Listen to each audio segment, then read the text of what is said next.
যখন কোনো মেয়ে বেপর্দা হয়ে বাহিরে বের হয় তখন শয়তান মানে শয়তান জিন না ফেরেশতা, তখন শয়তান ওই মেয়ের সৌন্দর্যকে পুরুষের চোখে লোভনীয় বা আকর্ষণীয় করে তোলে। কে করে তোলে?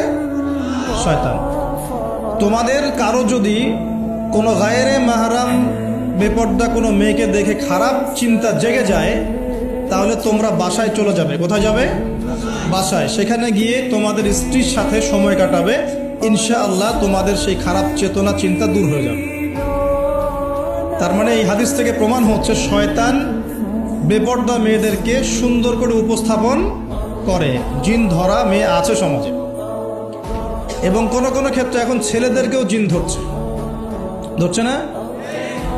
মাঝে মাঝে দেখবেন যে এই শীতকালে কিছু কনসার্ট হয়, দেখেছেন? কনসার্ট হয়, ফ্যাশন শোজ হয়, আরও অনেক ধরনের প্রোগ্রাম হয়। এগুলোকে নাম দিয়েছে মানুষ সংস্কৃতি। কী নাম দিয়েছে? ওখানে উঠে দেখবেন যে বড় বড় চুল আছে, অনেক লম্বা লম্বা চুল, একদম স্টেজের উপর উঠে লাফালাফি ঝাপাঝাপি করছে। দেখেন নাই? মিউজিক্যাল কিছু ইনস্ট্রুমেন্ট নিয়ে, দেখেন নাই? তা আপনার কি মনে হয় এরা সুস্থ? এটা সবার সাথেই জিন শয়তান আছে। কি আছে?